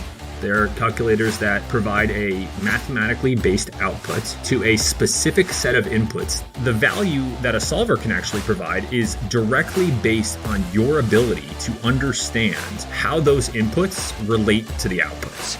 We can start devising tests to answer really just about any question that we have about this game. We're betting pretty small, about a third of the pot. I'm going to tell you that hundreds of millions of hands of data say that that particular sizing is overbluffed in this line, in this formation, and on this particular texture. And anything else, I think, trends into the direction of projection. The reason we try to avoid projection is it's not grounded in anything usually except for how you would play the hand in a particular spot, which you then mistakenly apply to your opponent without realizing that you're doing it, and then you end up making messy decisions. So this is a stable decision that's being made versus small bet size where you're getting good pot odds and a later formation on a good texture. Simple as that. Good hand, Berkey.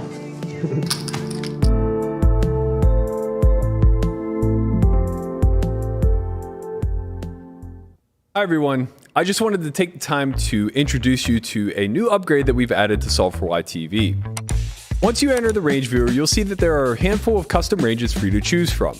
Once you select an action for a specific position, what you'll see is the response range for all subsequent positions left to act. There are 3 options to toggle through in the upper right-hand corner.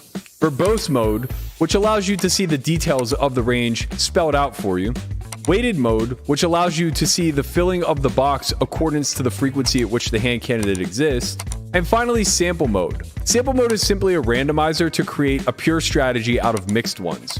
Thank you all so much for being a part of this. Be sure to stay on the lookout for new courses every month, new Poker Out Loud every Monday, and new additions of ranges to this tool.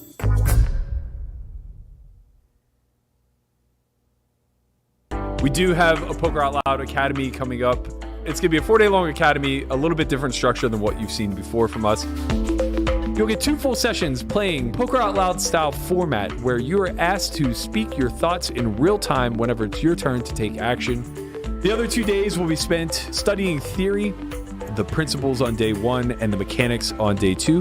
Brought to you by the Solve for Why coaching crew, including myself, Matt Hunt, Christian Soto, Chris Convalinka, and Landon Tice.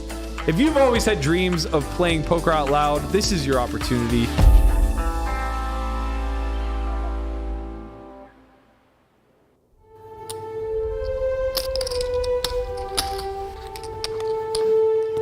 We definitely flop advantage. We have more overpairs than he does.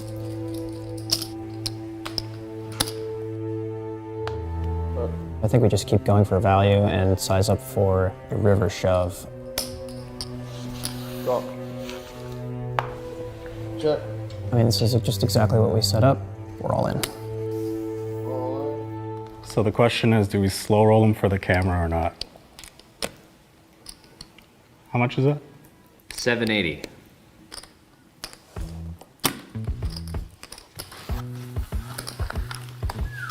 you just get slow rolled? I guess, right? It didn't seem like a happy call. Welcome to the big leagues, Rook.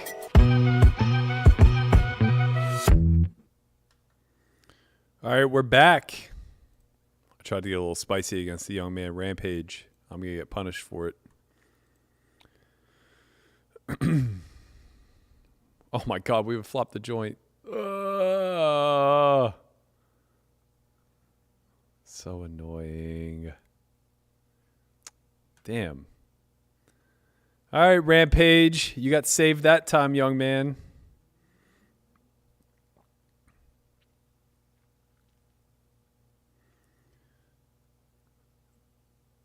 Tim Sullivan says, Moneyball, in my opinion, was the best baseball movie ever. I don't agree with that.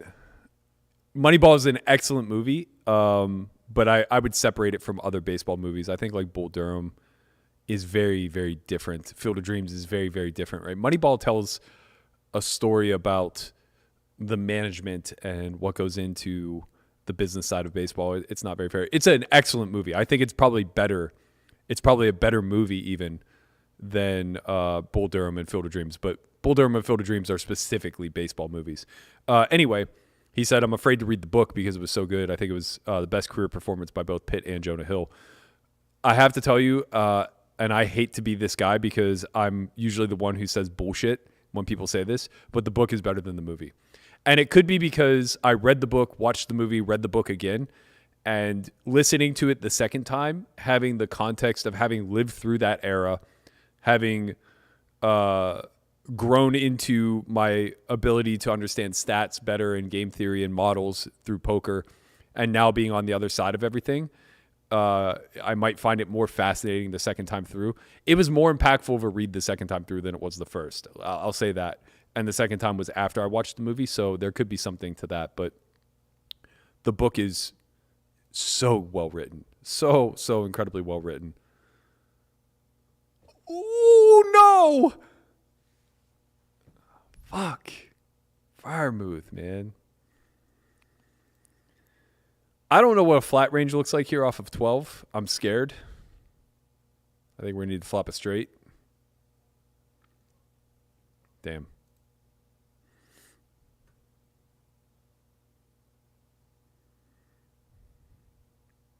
Man, this guy just loves sevens. That should just be a shove. Not sure why he's flatting there. But he trapped us. Trapped the old ace king.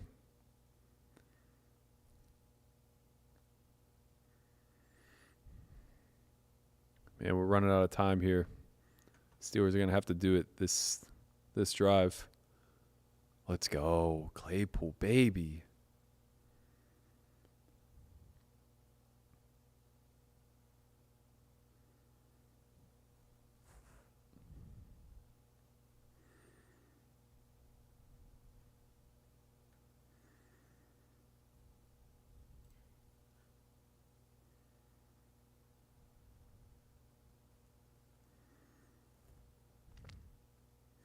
Man, I'll tell you this too, and I don't know why this is the case, but I feel as a Steeler fan, I notice this more than any other team that I watch in football, when it comes down to the final 4 minutes, the Steelers never have all 3 timeouts. I don't fucking understand. RL says, Berkey, why do you hate Tate? I assume you're talking about Andrew Tate. I mean, simple answer is that I think he's a clown. Do you need a more complicated answer than that? I don't like anybody who's extreme in their views, and I would say that he qualifies.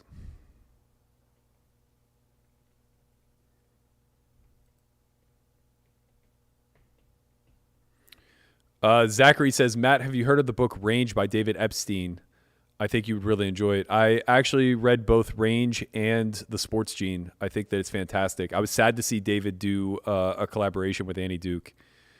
That was kind of a bummer seeing them work together because I think David is an excellent author, and I'm not sure what Annie actually has to offer, but maybe the book is good. I'm not sure. 9.5 blinds, re-entry still open. I think we're going to gamble here, team. I think we're going to gamble here. Let's go. Let's go. Whole deck. Imagine missing that.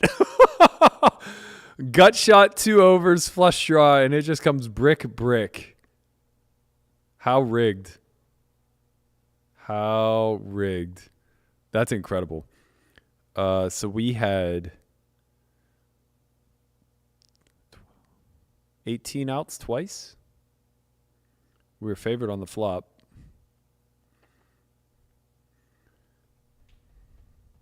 We were a favorite on the flop. 6 minutes of registration open. We're going to fold this one and then fire all in the next hand probably. 2 big blinds. Ashley Sleeth building a stack. Let's go. All right, now we get rewarded with the ace-queen in a spot where we kind of want to just lose. I hope that the Steelers cap off this drive. They do it with no time left on the clock. The last thing I want to do is see Tua get the ball with like a minute 30, only needing a field goal to win. Steelers D hasn't exactly been clutch in these situations, as we saw versus Cleveland, the Jets. All in. Okay, we could triple. Almost quadruple, actually, with the ante. Big ante. I just noticed that. Oh, no, never mind. Big blind's 1,000. Not a big ante.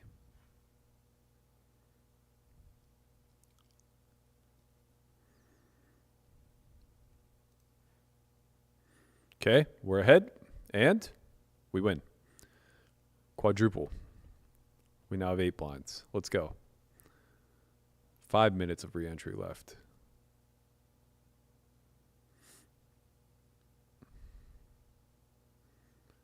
Jam if folded to, fold otherwise.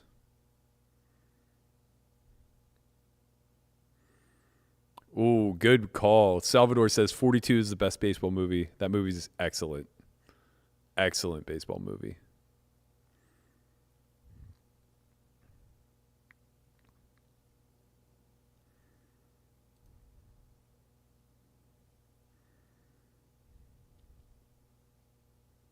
Natural, also an excellent baseball movie.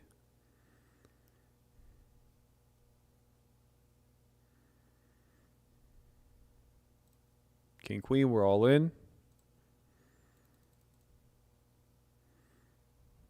All right, Steelers, what are you made of?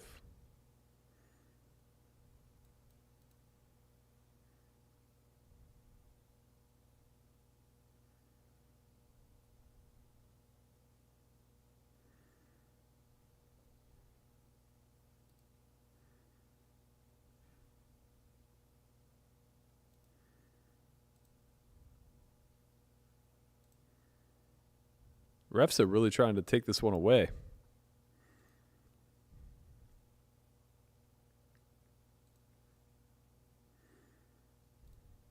We'll fold.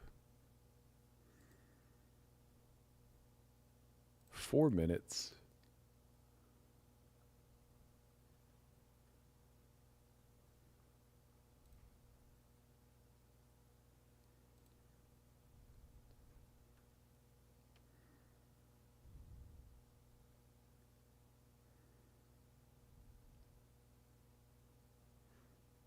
Damn.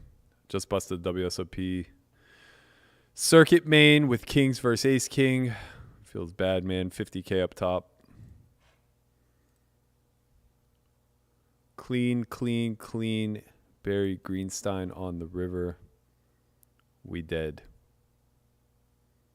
Pretty brutal. Feels real bad. Oh no. Pickens got picked off. Fuck. It's over, team. We're going to gamble a little here.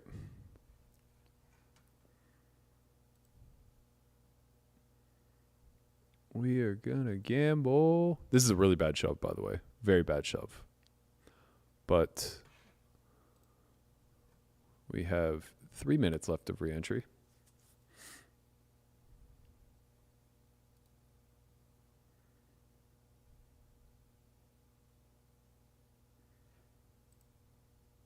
Okay, we're live. Hold. Damn. Damn. Oh, man. We are not winning all ins. Gambling is no fun. Shout out to Nemi at our table. Brad Owen at our table.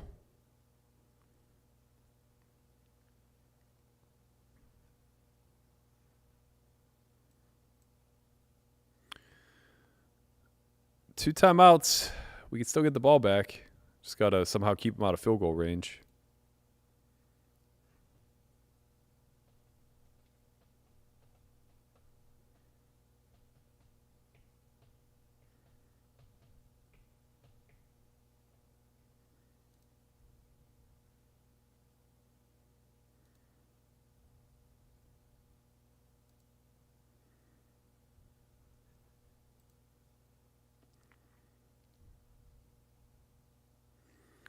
Well, I have to tell you,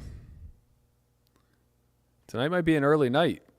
Hello, we got the Jiggities in honor of young Brad Owen at our table. Let's see if we can get a double with them.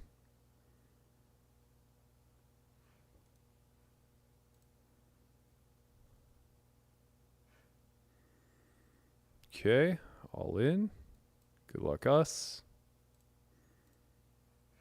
And, of course, dead.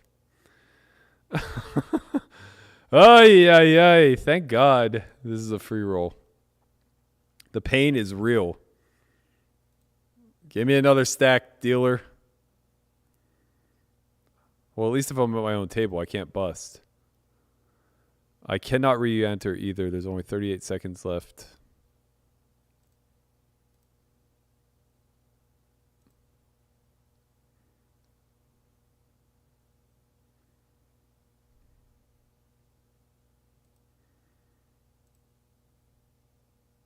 He's smart.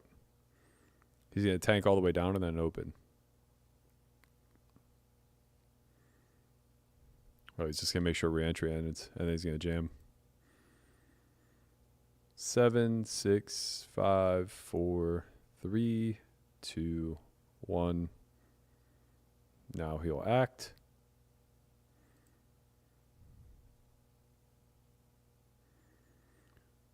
All in for us. Come on, get off the field. Oh, hold. Oh, fuck. King 8. King 8. Come on. Let's go.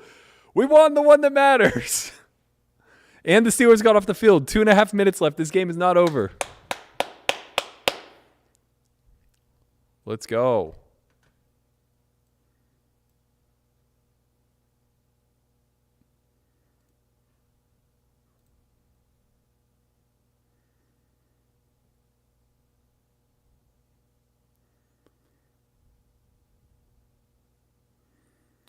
I guess they're not out of harm's way. There's a good chance the Dolphins just go for it here.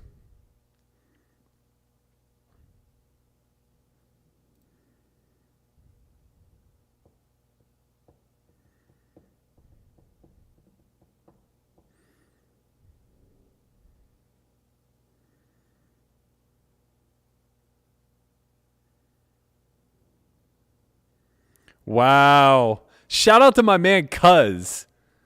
He is currently heads up in the 5 diamond for $1 million versus Chad Evsledge. Yo, cuz! Let's win one, man. Couldn't happen to a better guy. Huge, huge fan of Steve. Oh, no, they're going to kick.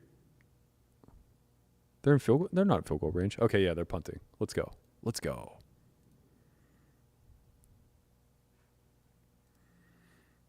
Let's go.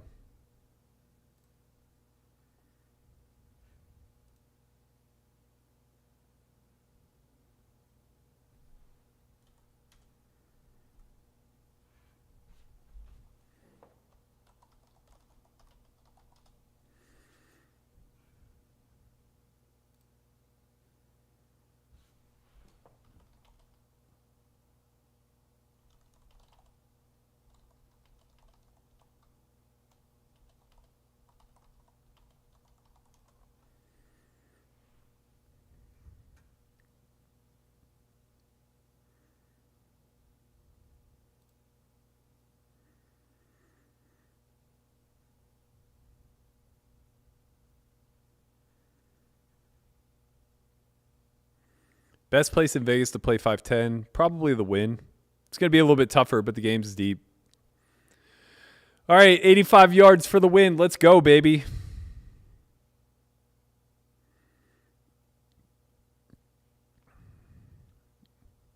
Two-minute drill. Let's do it.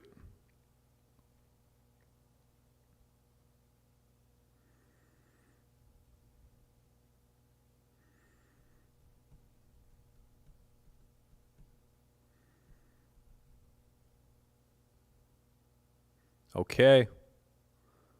A lot of Friarmouth. It's going to be tough doing it 9 yards at a time.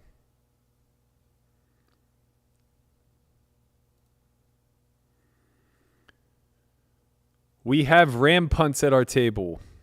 And then we don't know anybody else. 8 seats guaranteed. 26 entries remain out of 78.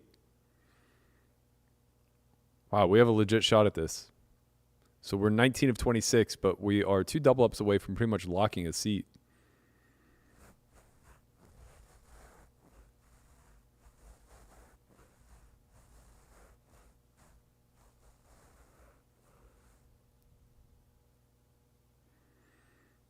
Fives. I think it's just a jam.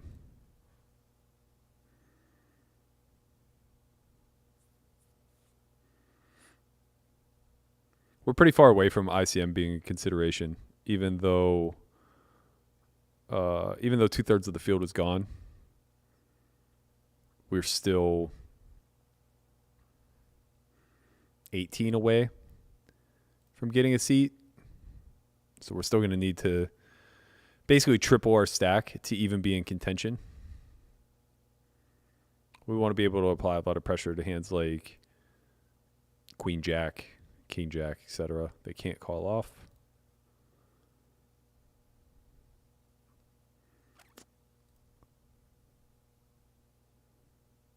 These spots get a little bit tricky when SPR is 2.5.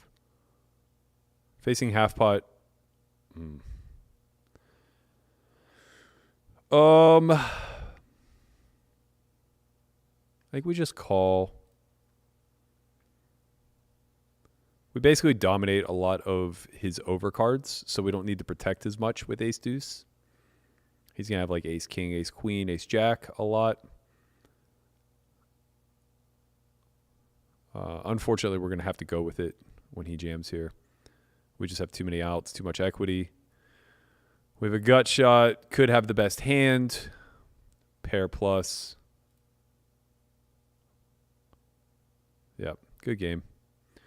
Nothing we can really do there. We're just forced to kind of call it off. If we were a lot closer to cashing, I think we could justify a fold. But, we're nowhere near. We're nowhere near making the money. So justifying a fold there seems very silly whenever we have at a minimum, or I guess at a maximum, 9 outs. But we could actually just have the best hand. He could have just like the ace high flush draw where all we have to do is fade.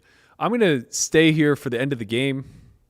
You guys can watch this insanity with me. Oh, man, we're sweating it. We are sweating it. Can Pickett do it? Can he lead us to the promised land? Can he one time? Let's go. Let me get it on the screen in front of me instead of off to the side. All right, team. Let's do this.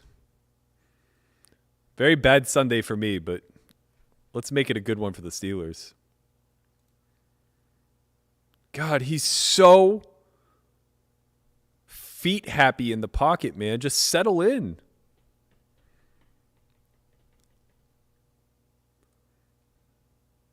$140's plenty of time. Relax. Let's go. Work the middle. Okay. It's fine. You got time. 4th and 3.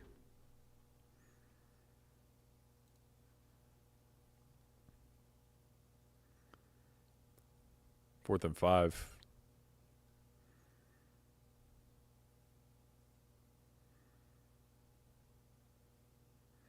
Got to convert here. Stop the clock. Let's go. Let's go! On the ball. Smooth.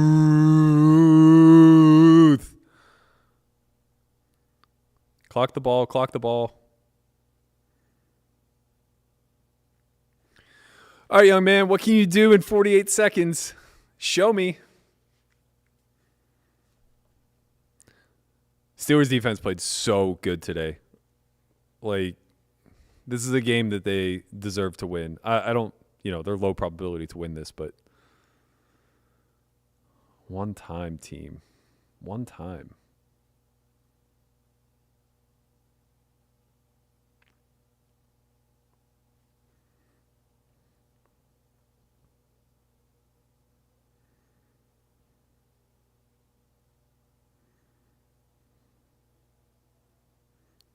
Okay. Come on. Oh, my God, Johnson, you're nasty. Let's go.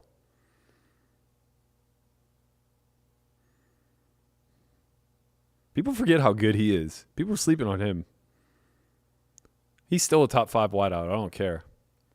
Just doesn't have anybody to get him the ball. Wow, Cuz has a 2-1 chip lead. God, what is happening? Let's go. One for the good guys. Get the Steelers in the end zone. Get Cuz a WPT championship and $1 million. Let's fucking go, team. Come on.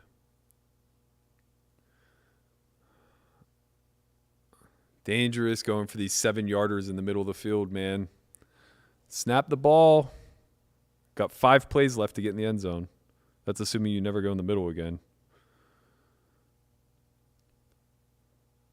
Bro, you got to throw it. There you go. There you go. No! Okay. No catch. Let's go.